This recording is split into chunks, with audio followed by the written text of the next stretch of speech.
Hey everybody, welcome back into another episode of the Dynasty Pros Devy Show. The bowl season has pretty much wrapped up except for the national title game, but the transfer portal is still on fire. We're going to talk about that coming up next.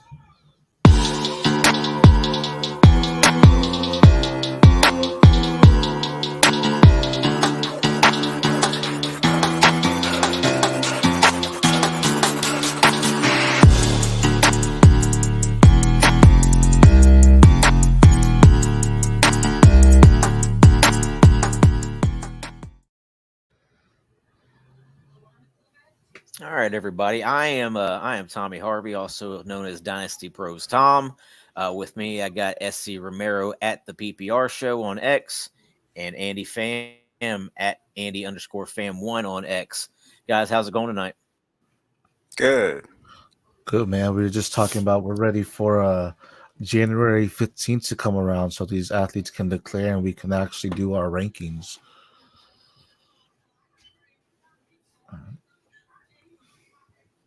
Travion Henderson and Emeka Egbuka. A couple guys are they coming back? Are they, Jonathan Brooks, are they coming back? Are they going pro? What's the deal?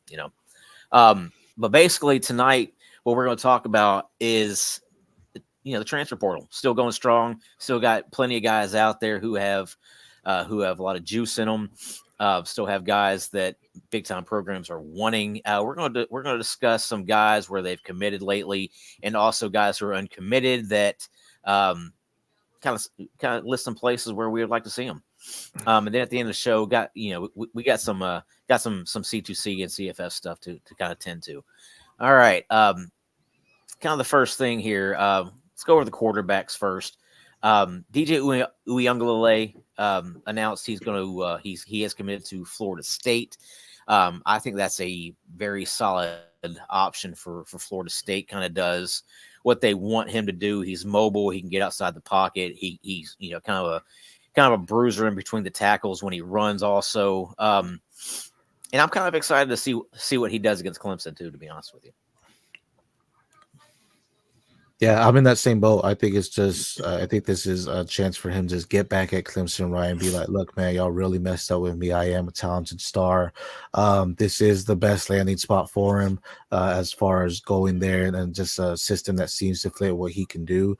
So it'll be interesting to see because there was talk about he wasn't good when he was at Clemson, right? Then he went to Oregon State and balled. So now he's going back to the ACC. So now we get to be like, okay, is this for real or was it good coaching at Oregon State? Right. Yeah, the only thing I'm kind of worried about is that receiving group. Hopefully they can grab someone out of the portal like a Evan Stewart or someone of name, because if they don't, they got a young core there. Yeah, I think Hakeem Williams and Vendravius Jacobs are going to be just fine. Who's the other guy that they had was really the kind of their spring game darling? Wasn't it Portier? Was that his name? I don't recall.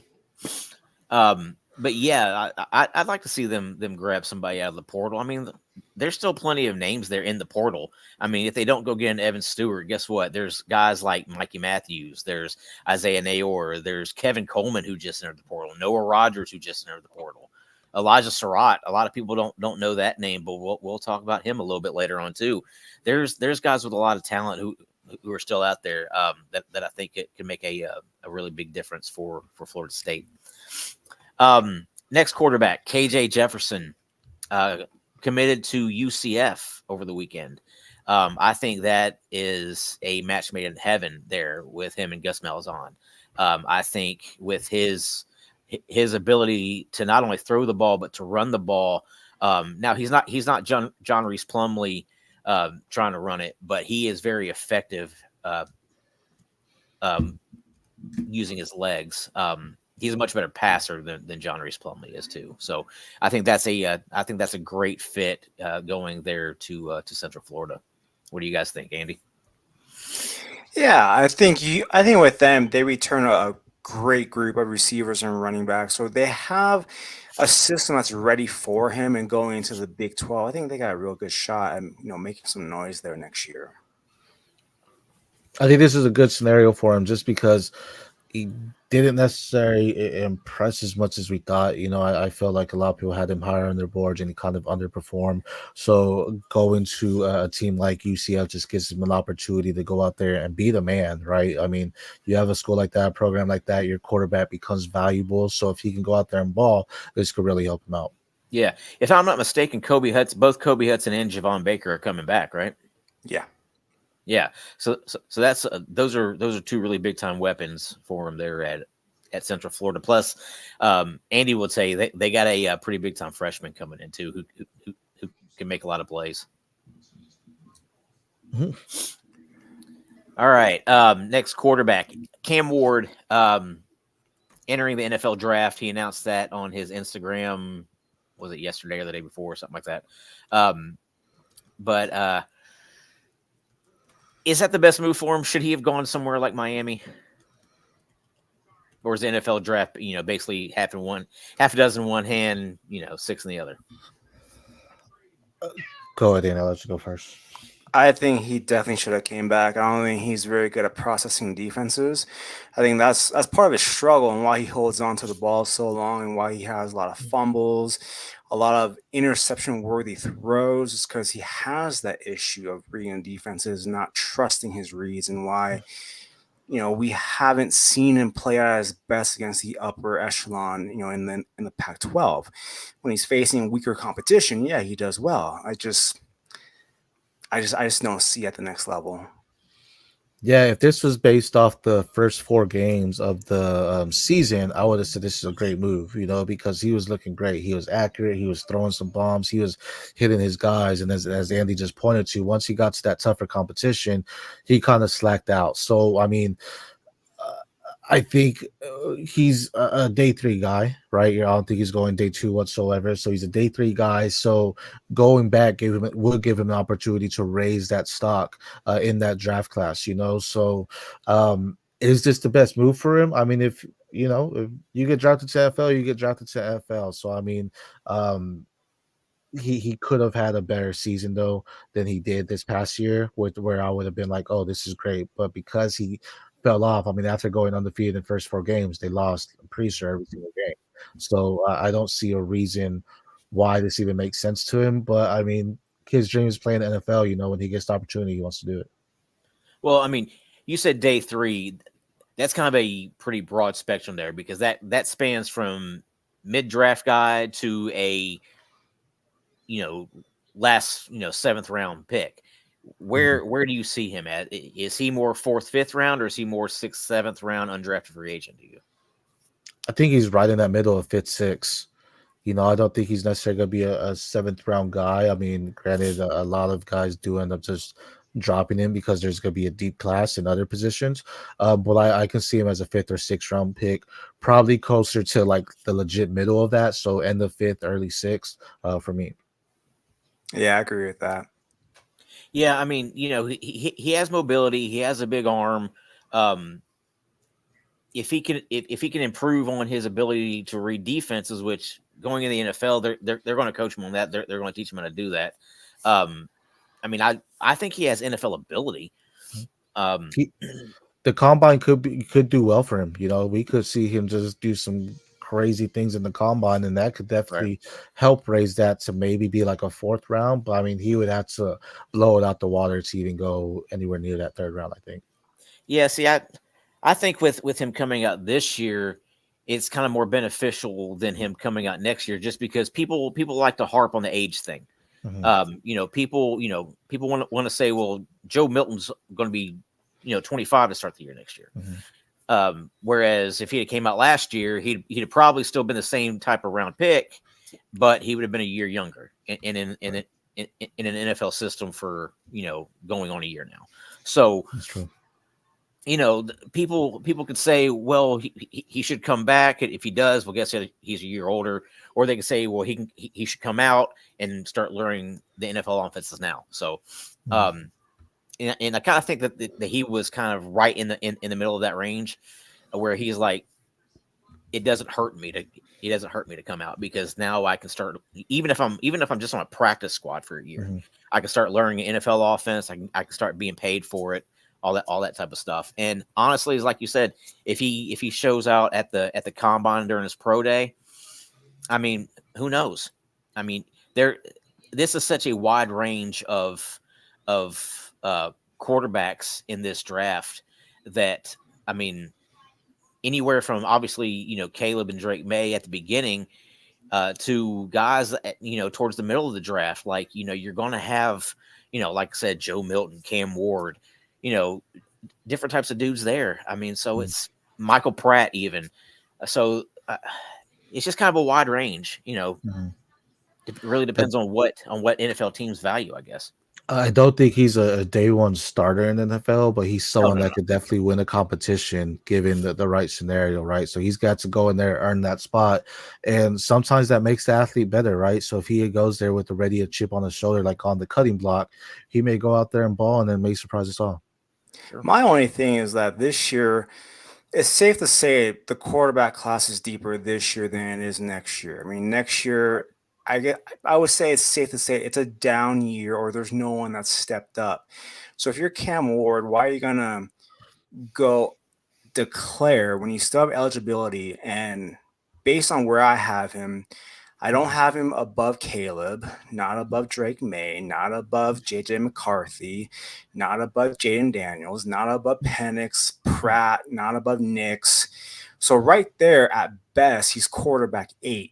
Whereas if he were to stay in school another year, hone his craft, he could be maybe a top 5 in the 25 class. That's just my only issue that I have with him. Yeah, but again, there you're looking kind of six in one hand, half in the other, because then people could still argue, well, he's a year older, he's too old now. So we're just not going to draft him, and then maybe he falls out of the draft completely, and now he's an undrafted free agent. I mean, that's what people are saying. Like, I mentioned Joe Milton. That's what people are saying about him now. Whereas if he'd have came out last year, he would probably still would have been a 6th round pick, just because of the potential he had. But we're also seeing So Michael Penix, who's 24, and he yeah, but showed out Penix, last night. Penix is a little different. I mean, he is a Heisman finalist, All American quarterback. Nobody was saying that about Cam Ward. So I think you mentioned it at the beginning. One of y'all did at the beginning of our Devy show when we first started that this is like that COVID year, right? So these are the guys that had that extra year of eligibility. So we are going to see some older guys in this draft than we normally would because they were able to stay that extra year with the COVID kind of canceling out that season. Yeah. So I mean, you're going to have older guys. Bo Nix. Mhm. I mean, honestly, I never thought Bo Nix was very good. Until this year. This year he really put a lot on film. I still doubt his NFL longevity, honestly. Mainly because I don't see a huge arm from him.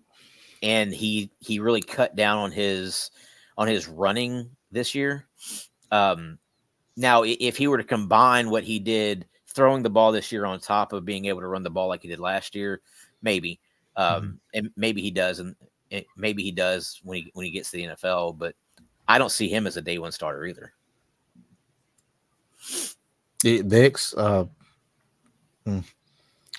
right team. I mean, if he's the quarterback the Patriots draft, I think he could start over their quarterbacks right now. Maybe, but I mean, I think you're probably getting a lot of the same thing there. Yeah, but yeah, that's what I'm saying. I mean, he's not necessarily head over heels better than them. I think he's definitely a better quarterback situation than them. Yeah. All right. Next guy, Caden Salter is entering the transfer portal. I have my thoughts on this, and I want to see if we're kind of on the same wavelength here. What do you think, Andy? I think he is doing this to improve his draft stock. I mean, there's that issue that he had to go down to G5 to Right. do what he has to do, and he's made the NFL throws, but people want to say he hasn't faced any competition. Liberty faced, like, I believe it was the 133rd strength of schedule. They didn't face anyone, so this is for him to move back up to the Power 4, prove to everyone that he has the skills and go to that next level. I would love to see him at TCU. I think that'd be a perfect fit because he is from Texas. I'm pretty sure it was my guy Nino or at CFB Nation that was like Ohio State pick up the phone. I mean, that would just be exciting to see. But same thing, I think even though he had a great season, having that G5 presence plays a toll, right? I mean, that's just teams don't look at you the same when you're not in one of those power fours, right? So this is opportunity for him to hopefully get to that level and ball out. I mean, we saw what it did for I'm drawing a blank here. TCU's quarterback 2 years ago. Max Duggan. Yeah, so I mean, it just made him look a little bit better, right, than what you maybe would have thought of. So if he goes somewhere like a Big 12 team like that, I mean, it could be great for him. And this is something I think he needs to be able to become relevant in that D2. And as he pointed earlier, just having the weaker class next year, this is something where he can elevate. And if he goes to a top program and gets 8-9 wins, I mean, he could, be a day 2 pick. You guys kind of stayed away where I was thinking. I think he's headed to Auburn, reuniting with Gus Freeze down there on the Plains. That seems like a beautiful fit to me. Headed back to the SEC, originally at Tennessee, got in trouble a couple of times, got kicked out of the program, and then transferred to Liberty, where he obviously reignited his no pun intended, I guess, reignited his stock, and now I think he's going to head down to Auburn. I mean, if he goes out there and balls in the SEC team, that looks great, right? So I mean, yeah, that'll be good for him. Yeah, absolutely. Next guy we got here, guy that we've spoken about. We've spoken about a little bit since he's entered the portal. His portal options weren't necessarily overly impressive. Looks like he's kind of picking up some steam now. What do we think about Malachi Nelson possibly headed to Miami? I like that fit. I mean, I enjoyed what I saw Miami's team. I like the young core they have. This is someone that can go in there and I think take that job right away.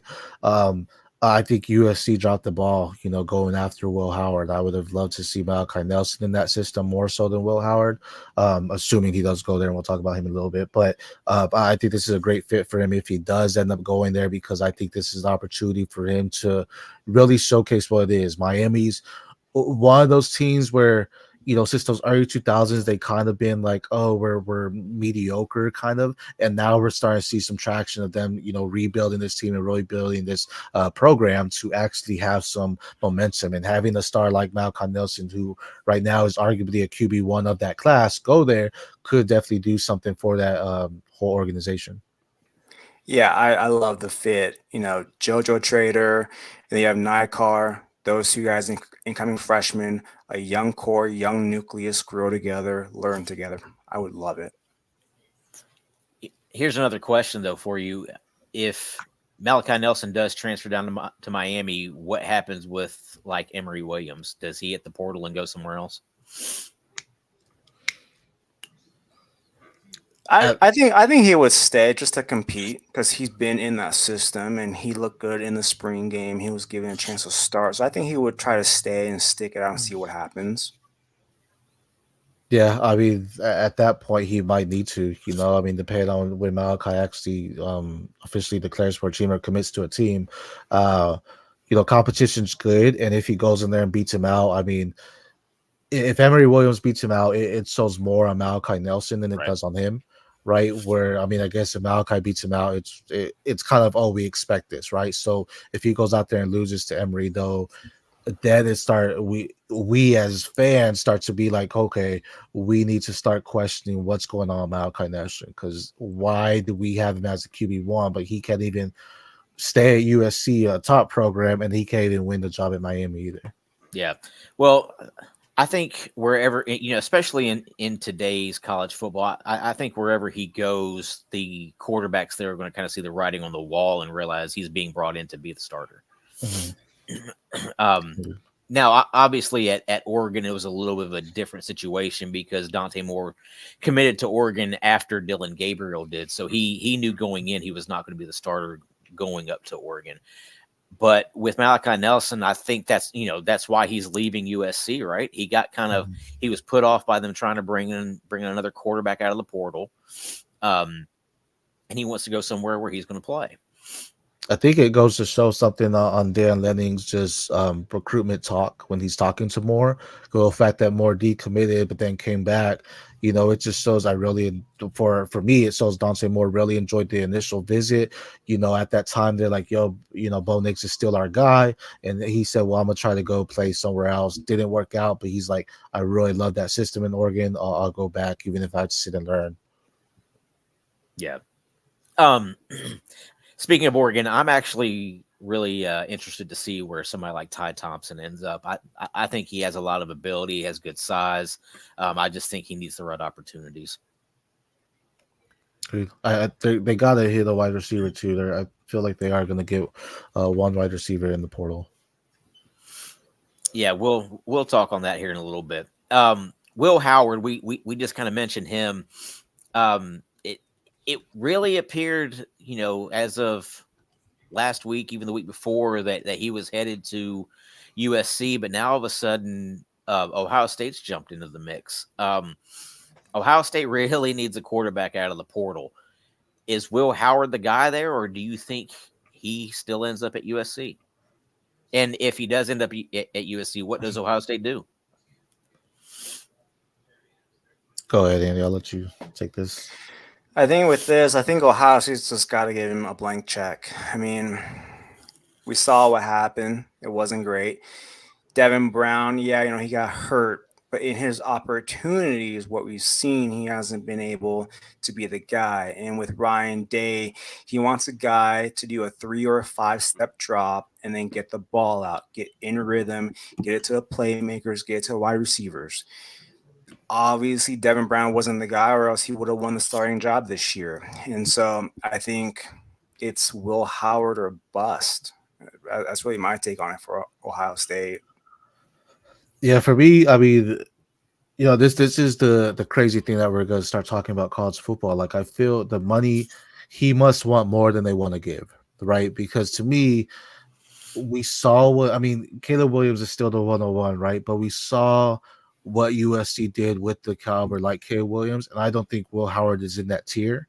So why would you go to a system where it doesn't look like they're necessarily doing much to improve that defense right now, where if you go to Ohio State, there's someone that's going to compete. They were a one-loss team, right? They lost to Michigan, who arguably are right now. Michigan's looking like the best team in the country, even after these playoffs. Now, right now, it's them and Washington in the championship. So it has to be money involved, because to me, mentally, I don't know why Will Howard would even consider USC if Ohio State's on the table. You have better wide receiver options. You just have a better program over the last couple of years as of late.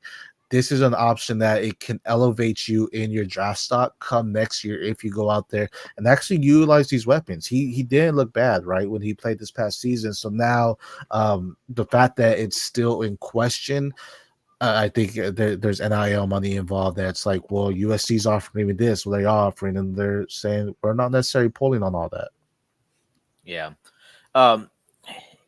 If Ohio State does not get Will Howard, then it's going to have to be Devin Brown, just because what else you got?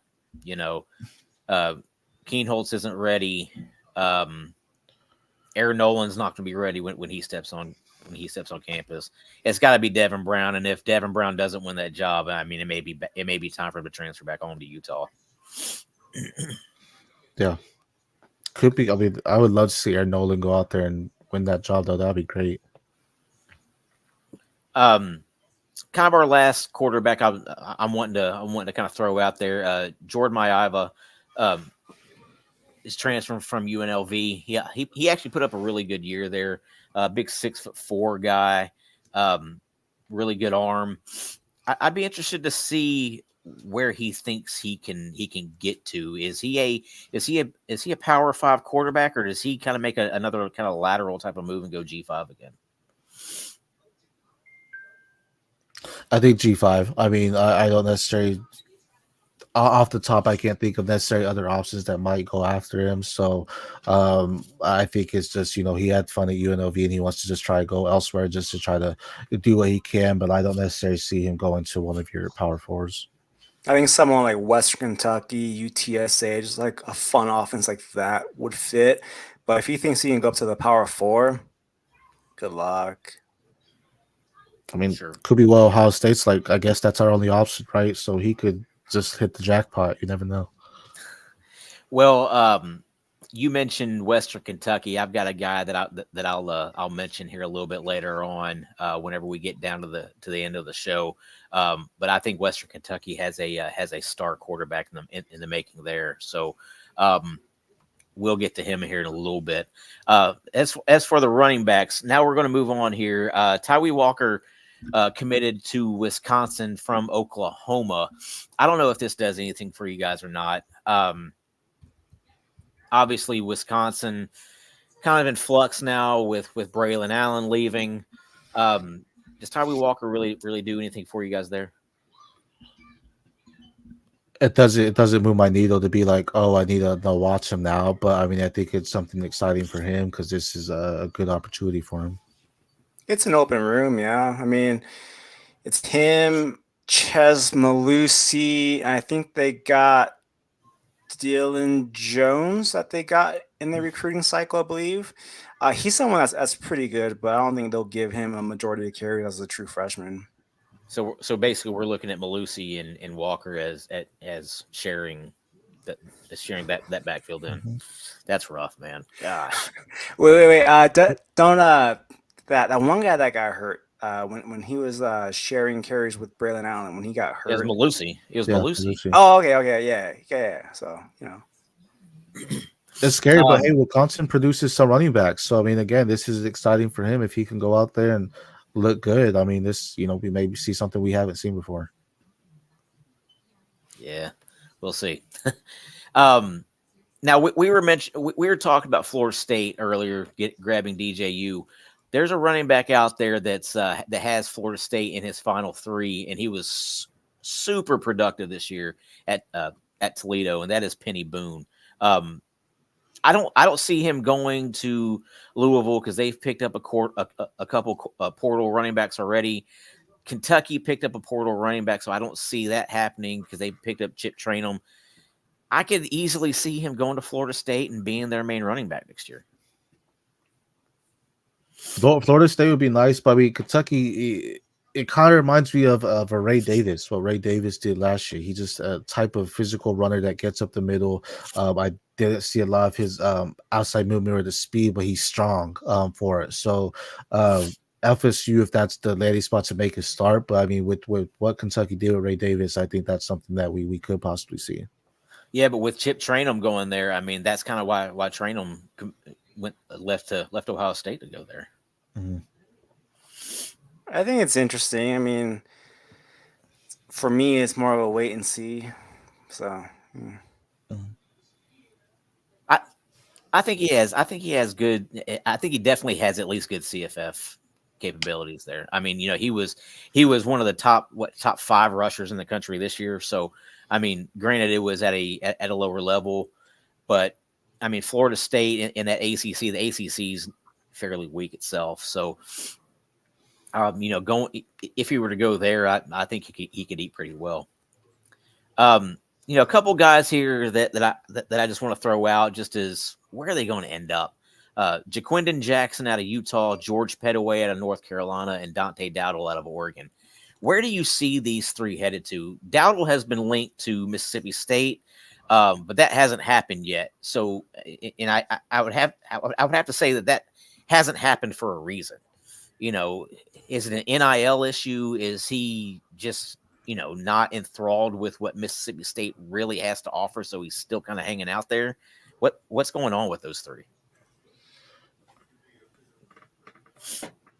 Go ahead, Andy, if you have any thoughts on I know anyone. with Jackson, I know for a fact that the staff at Utah, they weren't happy with him to begin the season. His pass blocking is a major issue, so I know that for a fact. I would like to see all three transfer down to the G5. To be perfectly honest, I know with Dante Dowd, I believe he was supposed to have a visit with Nebraska. I know Rayola's been talking to him, so he could end up there. But with the other two, I hope they transfer down. I would love to see Dante with Riola. I think that'd be a nice fit, and then we may, be talking about Nebraska as a playoff sleeper. Maybe if Riola goes out there and balls, and then you have Malachi Coleman there as well. Um, uh, with him though, I mean, I think he definitely can be a starting running back on some teams. You mentioned Mississippi State. That's a team that I would like to see him go to. Petaway, someone where I was really hoping he was the lightning and thunder to Amari and Hampton, and they just didn't necessarily use him, whatever it may have been. I do know he was hurt for a little bit, I do believe, but Petaway is someone that does have some speed, so someone that if he goes down to G5, I think that's best case scenario for him, just because he's someone that can look great and be one of those leading rushers in the country at the lesser school, right? Jaquinian Jackson, I mean, you mentioned the pass blocking already, but he is a solid runner, but this is the time where it's like if you can't get that, that's a major issue when it comes to the pros as well. So that's something that he needs to just work on specifically. Where I would like to see him go, man, he just really didn't do much for me. I was higher on him this season before the season started, and he kind of dropped in my rankings this year. So I can't really think of anywhere I would like to see him go. I just want to see him improve, to be honest. Yeah, I mean, as far as Petaway goes, I mean, with Amari and Hampton, the way he was playing, it was really, really difficult to take him off the field. So you're able to justify that. So him thinking, well, I really don't have a spot here unless Hampton gets hurt or unless Hampton leaves for some reason. I think Petaway has tons of juice to him. I think he would be like I think he would be lights out in an offense like Georgia Tech. Pair him up with Haynes King there, all day long for me. I would love to see him at Wisconsin. Thinking about it, I mean, I think he would have been someone that we could look at Wisconsin and be like, okay, this is a running back here.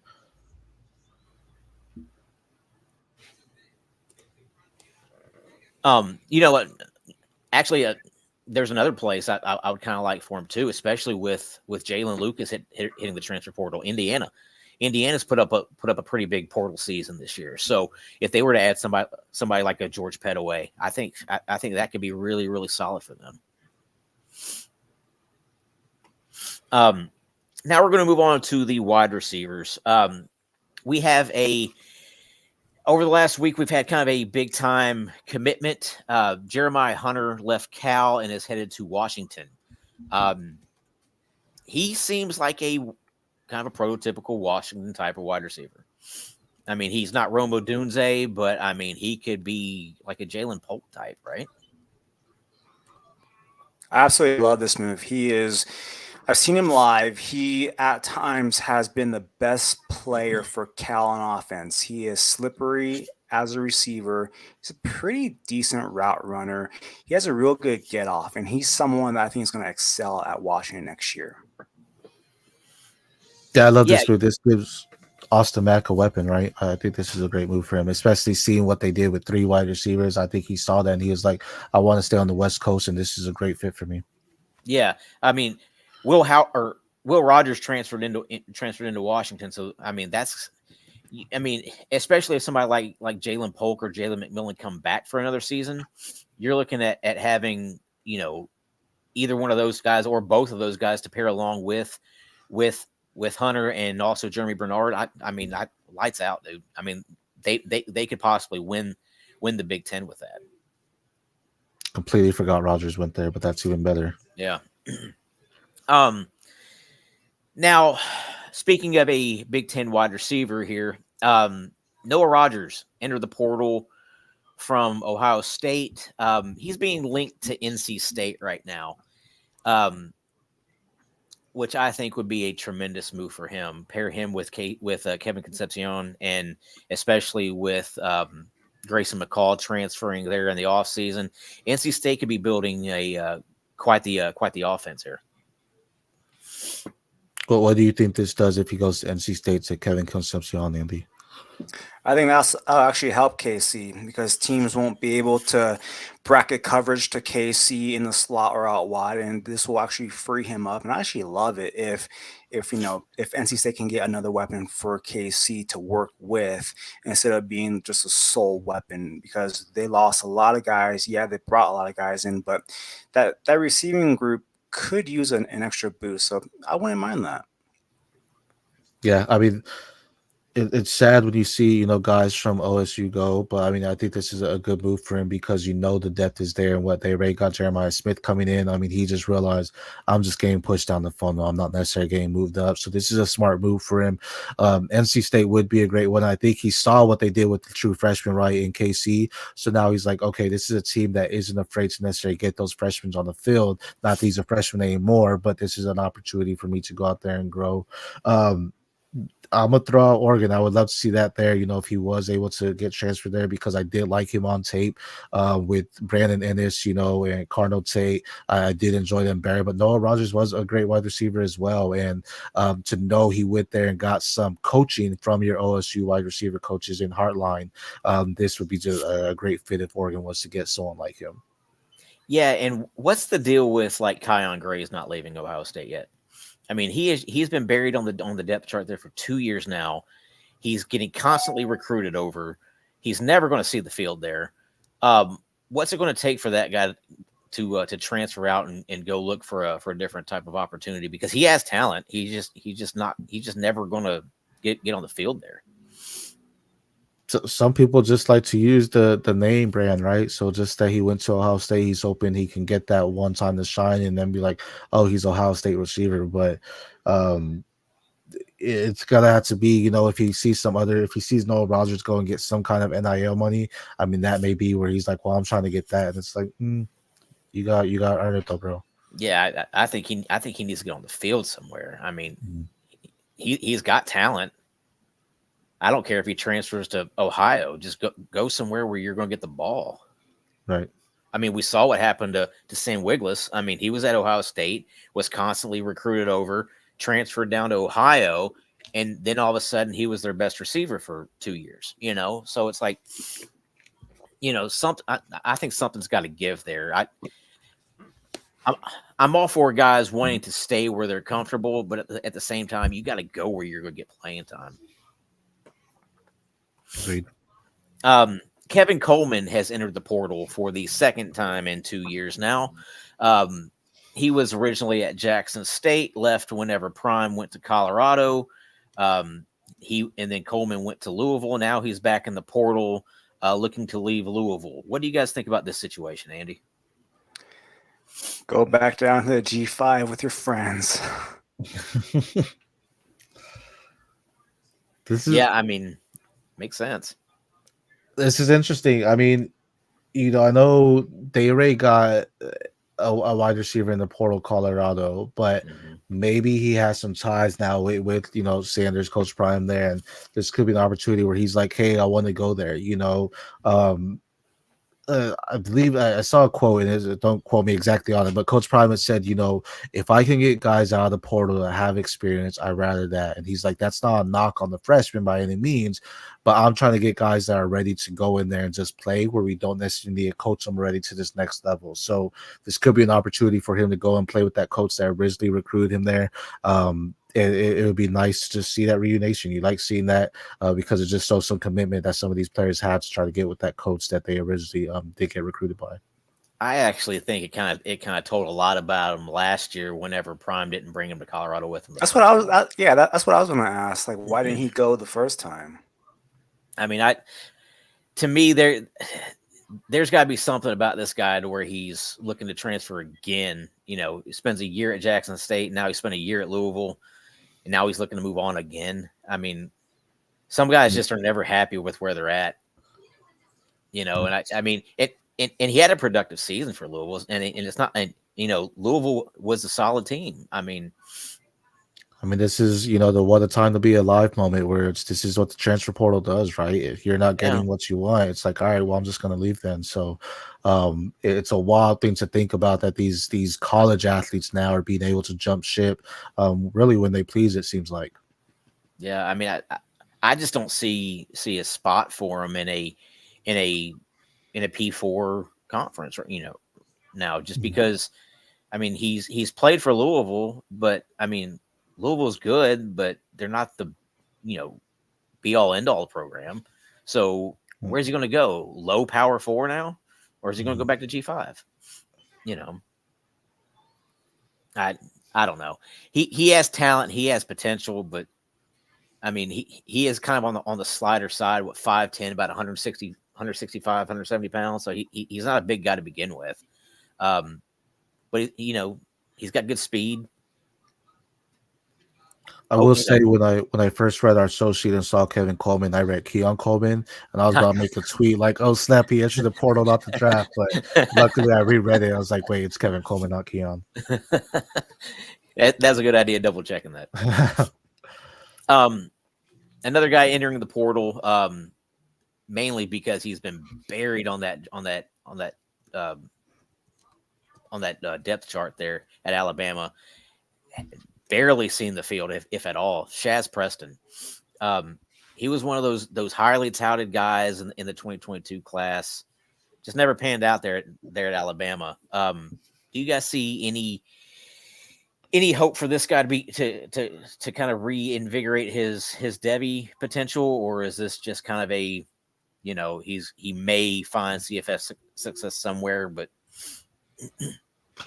I really enjoyed him coming out when he was a freshman. I thought he was a great route runner and that he was pretty quick as well. I mean, thinking somewhere like a Houston team, I think could do him well. Just a team that knows how to use some receivers and could possibly give him the opportunity. I agree with you. I think really, I mean, with Alabama and what they've done with their wide receivers, they're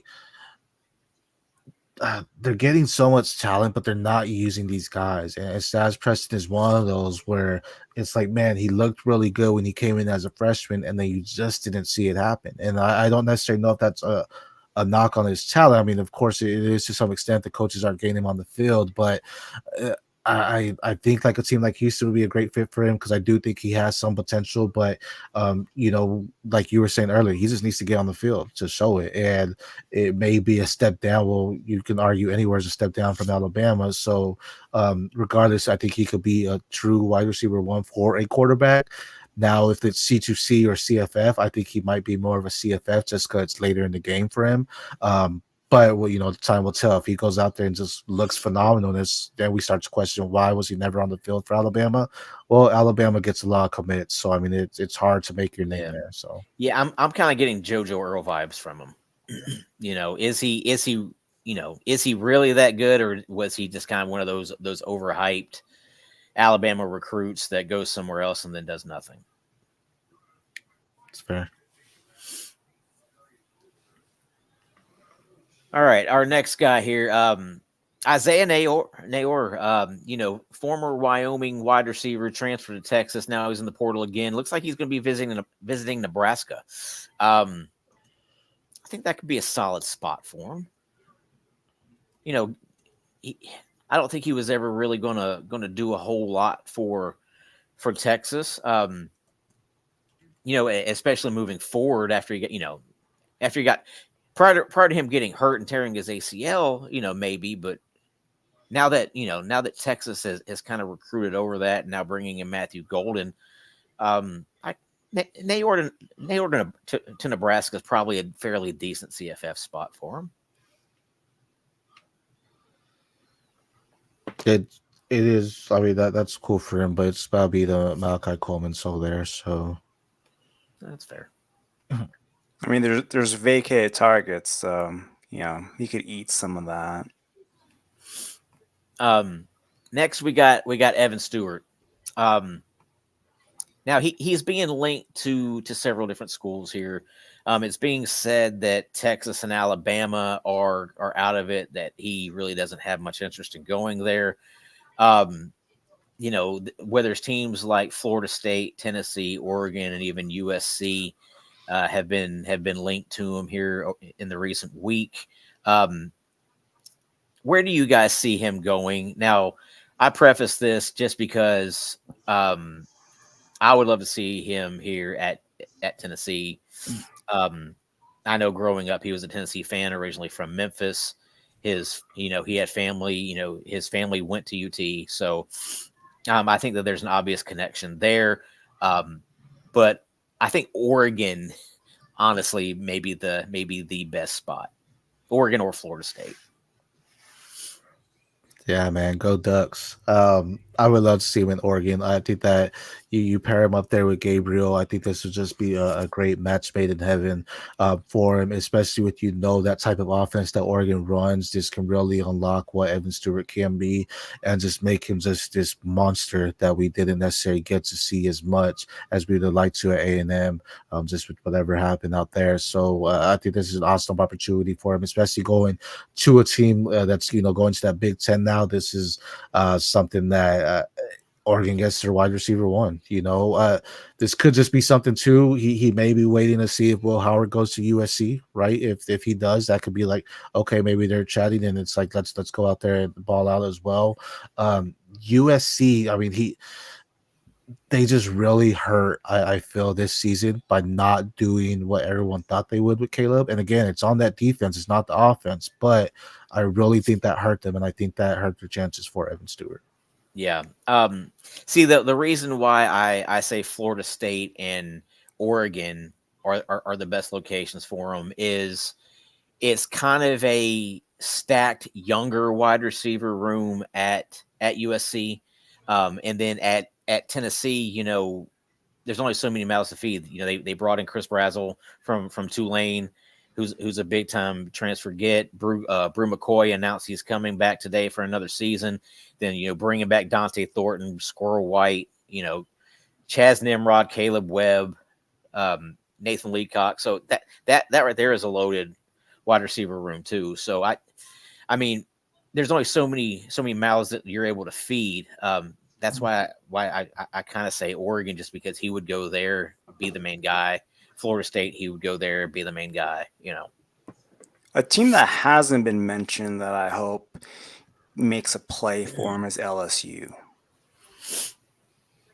Sure, yeah. I mean that would make a ton of sense. But give Garrett Nussmeier a legit number one to throw to with Neighbors and Thomas leaving. Yeah, that would make a ton of sense.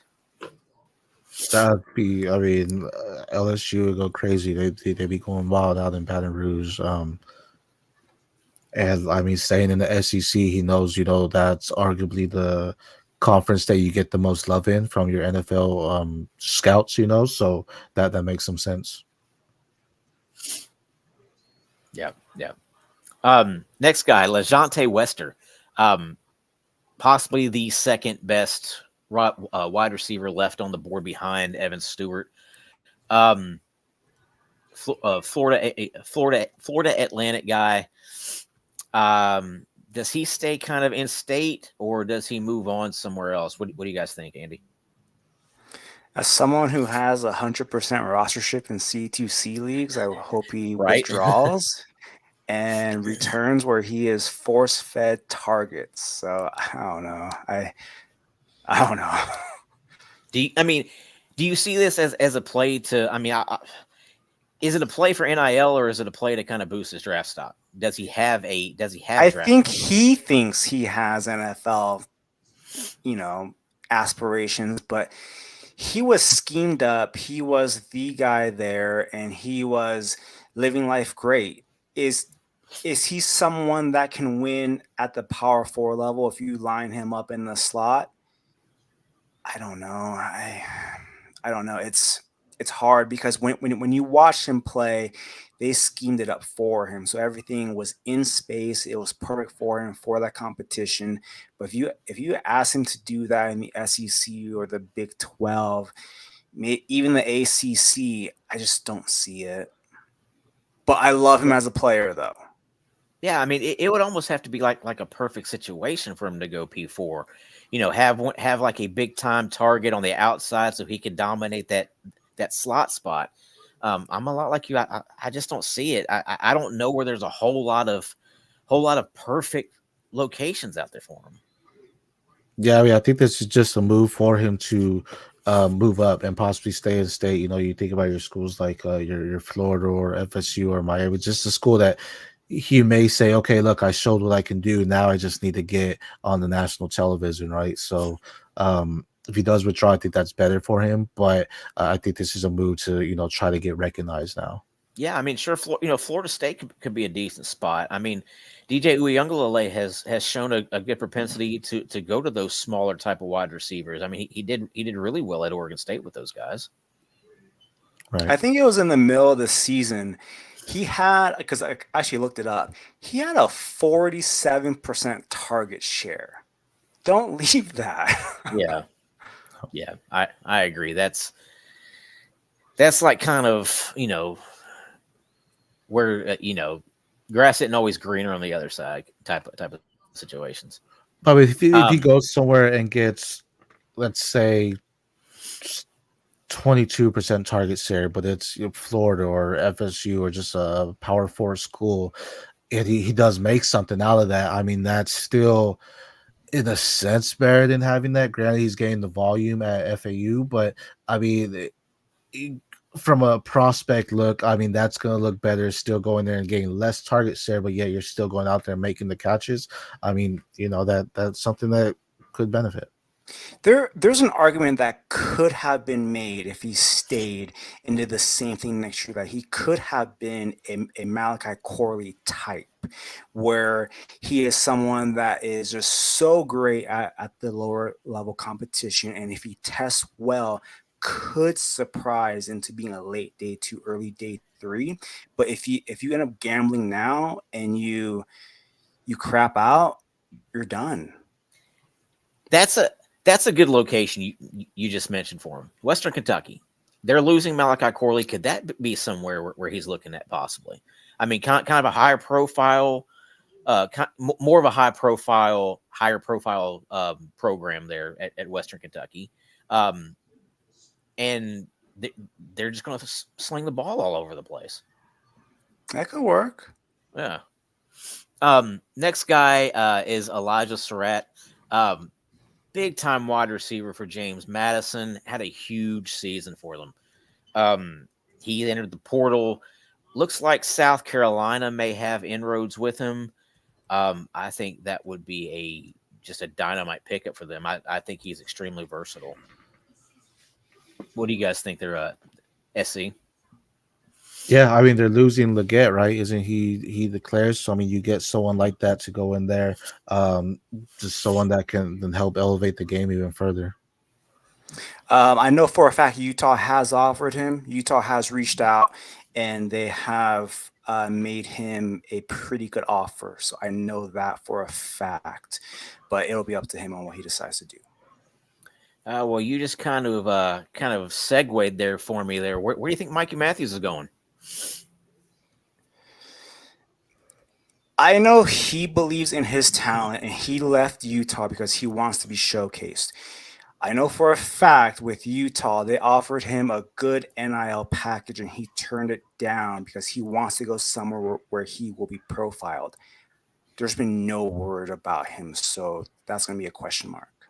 Yeah, I haven't found any info out there about possible landing spots for him. Honestly, I haven't heard anybody even talking about him. A place that could be fun, but he probably won't do because it's a transfer down, would be San Diego State. It would get him to be about 2 hours from home in Irvine, so he will return in state. Sean Lewis is a very good coordinator, now coach. He would scheme him up, but it's just a matter of if he wants to transfer down to the G5. Yeah, I mean, I think he has better talent than I think he's a better talent than G5 has to offer. I think like if he was going to do that, then let's go to UCLA. They need playmakers too. Next guy we got here is Julian Fleming.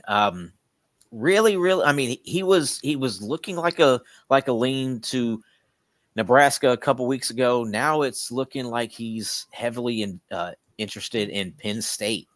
Does that do anything for you guys, or is he just kind of another dude that's just Drew Aller is just not going to be really interested in throwing to? I don't think it necessarily moves the needle. I mean, I'm gonna go back and watch all Drew Aller's tape because what I saw during the season just wasn't exciting. So it's gonna be a show where it's Singleton and Katron again. So I don't think this is something that's gonna make me excited to necessarily go in and watch Drew Aller next year, though. Agree. Yeah, I mean Fleming was a really big time prospect coming out of high school, and even as soon as 2 years ago, he was still being kind of hyped up to be a NFL prospect, and then just kind of injuries and unproductivity, and it's just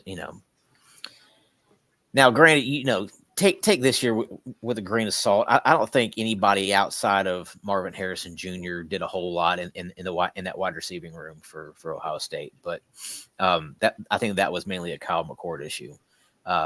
But Julian Fleming going to Penn State, maybe. I don't know. All I know is that I need to see Drew Aller make some big strides because Yeah, I haven't seen it from that. Right now, I've been he is highly overhyped disappointed. Taysom Hill. Yeah, I've been highly disappointed in him. Overhyped Taysom Hill. Okay, yeah, all right, I got you. Fair. I think Taysom Hill has more versatility. I Yeah, think I that don't may know. I think that may be an insult to Taysom Hill. Yeah, I was like, I don't know if as Valor can go out there and catch the passes like Hill can, but I mean, hey, Yeah, that's fair. yeah. My next guy here is going to be a really really deep sleeper. His name is Jaden Richardson. He has transferred to UFC, or I'm sorry, USC from Tufts College down in it's a D3 school. Um, Very interesting prospect. 6'3", 210, really good size, physical at the point, and then really really nice deep threat. Really reminds me of Tez Walker. I don't know if you guys have watched any of his film or not. I just kind of got turned on to him just a couple of days ago, uh, and that guy's got some juice to him. Kind of the same things that people say about Tez Walker. Really good deep threat, can separate from guys, go up and catch that 50-50 ball, runs decent enough routes. Kind of one of those bigger physical type of wide receivers too. I think this guy has potential. I haven't seen what's shape on him, but I mean, speaking of him going to USC, I'm curious on what they're going to do with Zachariah Brandt and with Deuce Robinson. Deuce Robinson more so because he came in as a tight end, but they used him as a wide receiver. So if with him there now and he been as explosive as you see, again, I'll need to go watch his tape, but it's going to be interesting what that target share looks like this upcoming season. But USC doesn't need receivers; they need defense. 100%. That's true, but I mean, if you have no defense, then you're gonna have to outscore people. So Sometimes the best defense is a great offense, right? Is a Singer right. still there? Dorian Singer, yeah, Singer's still there, yeah. So he's gonna compete for the fourth spot because I'm I assuming guess. It'll be Branch, Deuce Robinson, and Mekhi Lemon will be the top three. Maybe? And even Lane is there, and he had yeah. I mean, they're gonna have a pretty loaded wide receiver room, and I never liked that spot for Dorian Singer. Never liked it whatsoever. He should have stayed at Arizona where he was the number one threat.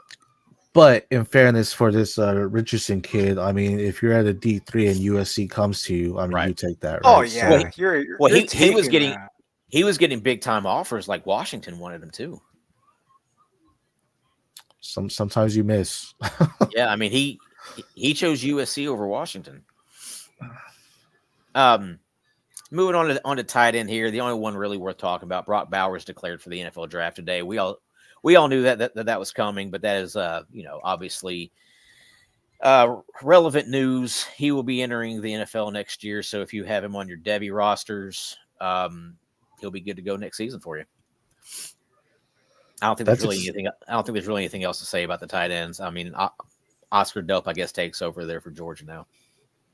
Bowers is great. I'm happy he declared, but also Jaheim Bell did. I'm pretty sure Holker from Colorado State has as well. So this is just everyone's gonna be flocking at Bowers, and I'll just say during your rookie drafts, if you have a top pick and you need a tight end, sure, go get him, but don't necessarily trade up for him. Get one of these guys later in your third, fourth round because they're as good at Brock Bowers.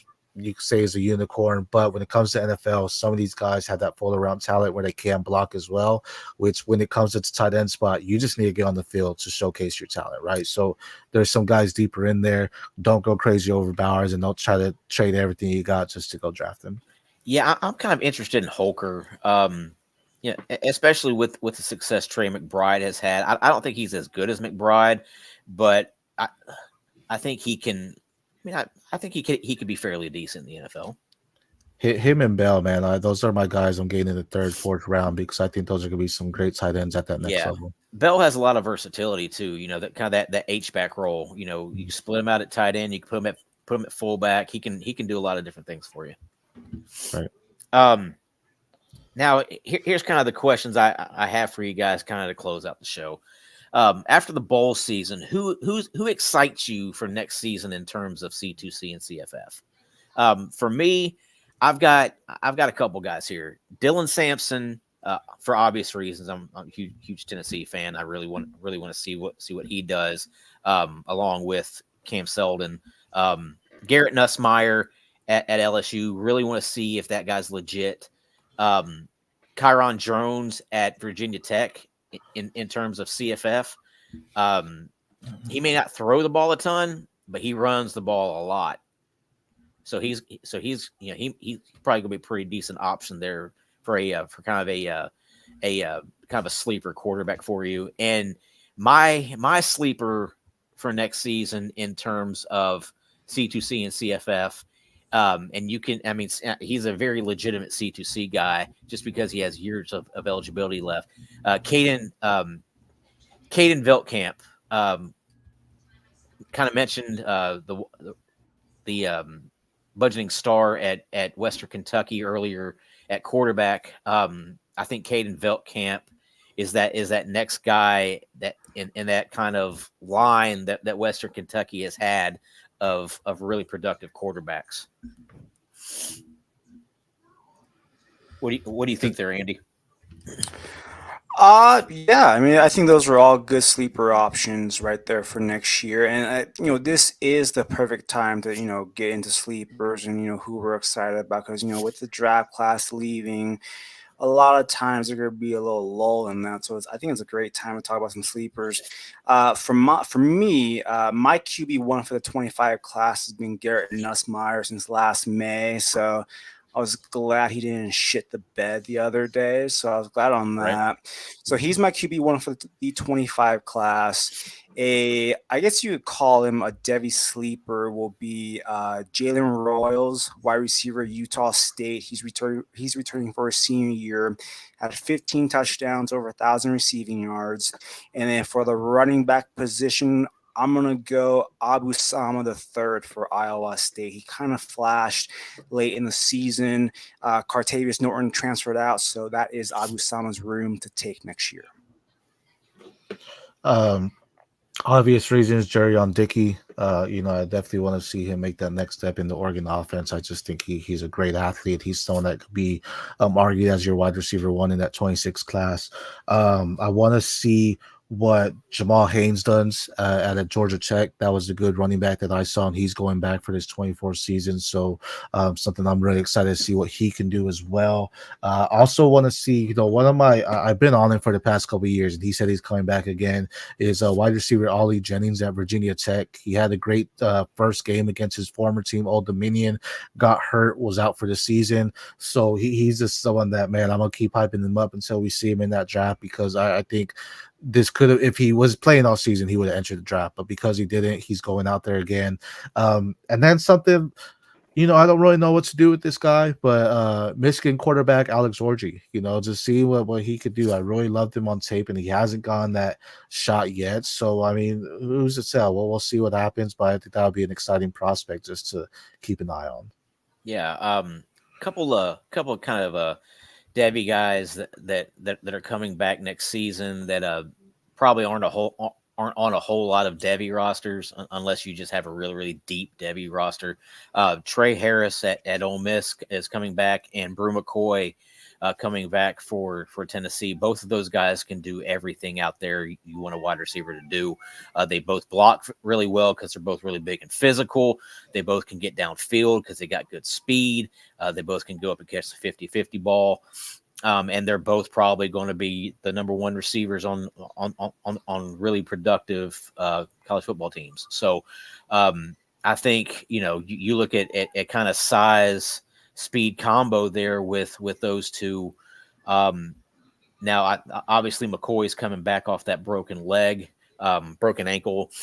It was a really nasty looking injury, but he's coming back mainly because he just won't be able to perform to work out in front of scouts until well past time for the NFL draft. So he's a guy that probably won't get cranked up again until we're looking at probably mid April to May time frame. So he'll be working to come back for the 2024 season.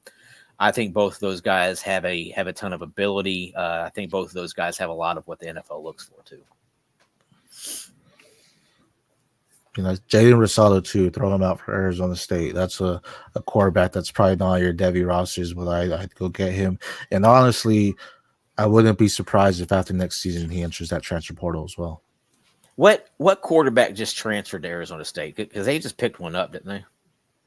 Yeah, the Michigan State kid. What was it, Levitt? Yeah, Sam Levitt. Okay, yeah. Has Caden Hauser committed anywhere yet? He went. I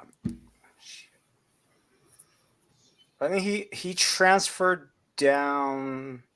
Because I know Noah Kim transferred to Coastal Carolina.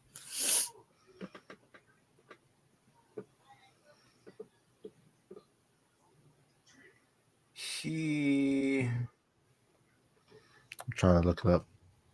Yes, I'm trying to do. East Carolina. That's a good spot for him. Okay. Yeah, that's probably a good spot for him there. All right. Well, guys, that's going to do it for tonight's show. I hope everybody enjoyed it. For those watching on YouTube, make sure you click subscribe and hit that thumbs up button for us. Hit the notification bell. That way you know whenever we go live on here. Make sure, don't be shy. Keep it, if you guys have questions, shoot us questions in the comment section. We'll answer them for you. Also reach out to us on X. Andy is at Andy_fam1. I'm at Dynasty Pros Tom, and SC is at the PPR Show. We're always down for answering questions and having Devy and C2C and CFF discussions. But that's going to do it for tonight's show. Check everything out we got going on dynastyprosfootball.com. Andy, you kind of got a new gig. Go and let everybody know where we're able to find you now. Yeah. So I am now with the League Winners. Be hosting a show twice a week, every Sunday and every Wednesday. And then I'll be doing some Devy content with them. But to get you ready for the 2024 draft, all season long with the Dynasty Pros, been doing the Devy Digest right here on the website. Got all the big name wide receivers, got all the big quarterbacks. We got you ready. Stay tuned. Big things coming with Dynasty Pros. What about USC? What you got going on, bud? Biggest thing right now is the team at RPO football. We had a fantasy awards that we all voted on who we thought, won like MVP, rookie of the year and stuff like that. So I'm going to be putting an article together with our consensus of who we think won those specific awards. That will be coming soon. Our polls were closing today, so expect that article coming out. And then it's wrestling season, right? We have Royal Rumble and stuff coming out, so look out for some future articles on Total Apex Sports because we'll have some wrestling content coming out. Yeah, matter of fact, me and you got we're starting up our our wrestling show on Thursday. It's called Around the Ring. Head over to Total Apex Sports and check that out Thursday evening, or Friday after, Friday, whatever. The show's being recorded Thursday night, so we'll have that for you. We're going to be discussing a couple different topics. I'm not going to spoil those for you. I'm not going to be Paul Heyman and say that this is a spoiler. But feel free to go check those out. And see, looks like we actually have a comment here. Yeah. Fantasy Football Mad Science Lab. SD, what's on your head? Look, is that a hoodie? Nah, man. New Year's, I got a new head. It's crazy. All right, man. Well, you guys have a great night. We really appreciate you joining in, and we'll see you guys next Tuesday for our next Devy show. Appreciate it, guys.